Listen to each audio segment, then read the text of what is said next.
warahmatullahi wabarakatuh.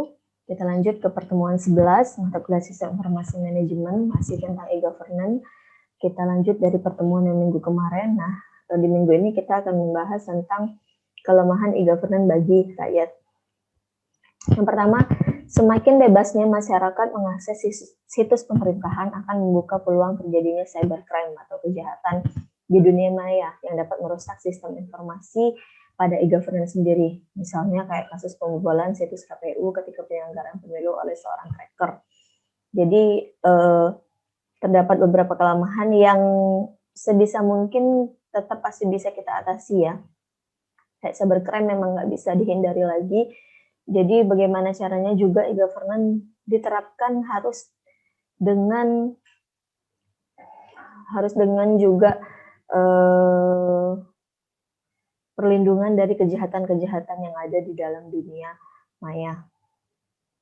Yang kedua, kurangnya interaksi atau komunikasi antara pemerintah dengan masyarakat, karena e-governance dibuat untuk saling berinteraksi antara pemerintah, masyarakat, dan pihak berkepentingan lainnya. Namun dengan adanya e-governance ini akan jarang melakukan tatap muka antara pemerintahan dengan masyarakat, sehingga interaksi akan menjadi kurang di dalam pemerintahan. Kemudian yang ketiga, kelemahan utama tentang e-governance ini sendiri adalah kurangnya kesetaraan dalam akses publik untuk kehandalan internet informasi di web dan agenda tersembunyi dari kelompok pemerintah yang dapat mempengaruhi dan bias opini publik biasanya, karena memang tidak dijelaskan secara langsung, di mana biasanya kita pasti akan berbeda makna ya antara penjelasan secara langsung dengan penjelasan yang kita dapatkan dari sebuah sistem informasi ataupun web yang ada di internet.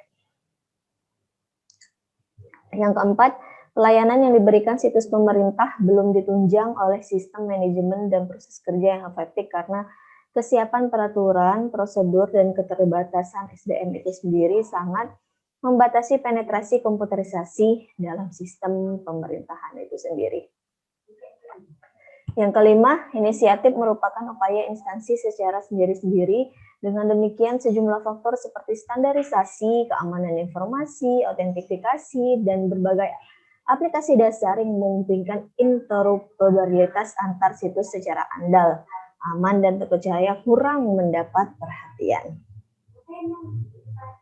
Yang keenam, belum mapannya strategi serta tidak memadainya anggaran yang dialokasikan untuk pengembangan e-government, sehingga biasanya di beberapa pemerintahan itu e-governance-nya tidak dikembangkan secara maksimal karena kurangnya tadi anggaran yang dialokasikan.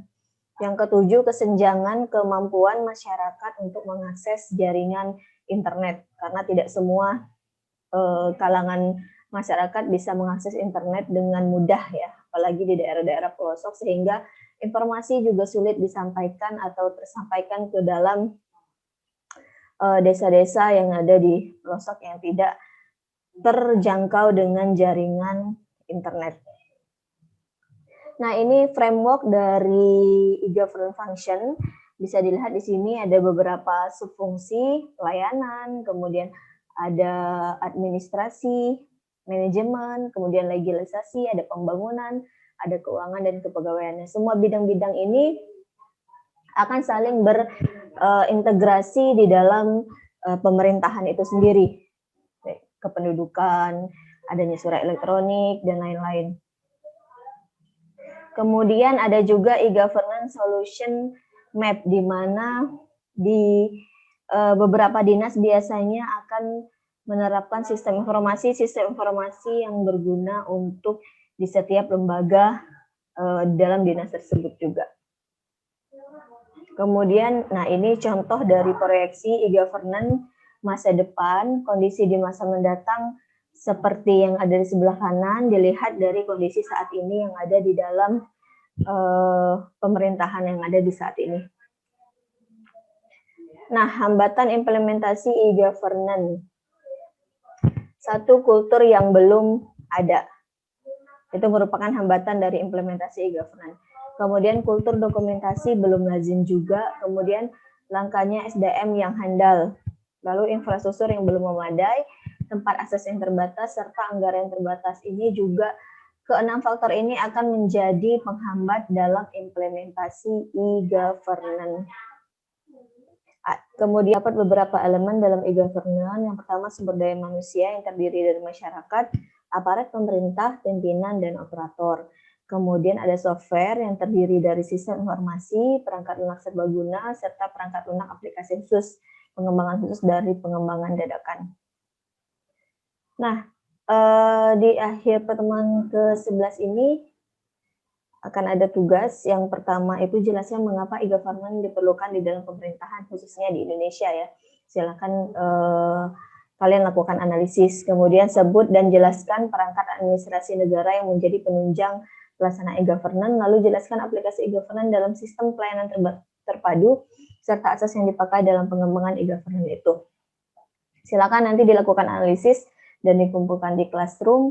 Jika ada yang ingin bertanya, nanti silakan sharing di grup WA atau langsung di classroom. Oke, kita akhiri pertemuan minggu ini. Semoga kita selalu diberikan kesehatan dan pandemi ini cepat berakhir ya, supaya kita bisa melakukan perkuliahan tatap muka secara offline. Oke, saya akhiri. Wassalamualaikum warahmatullahi wabarakatuh.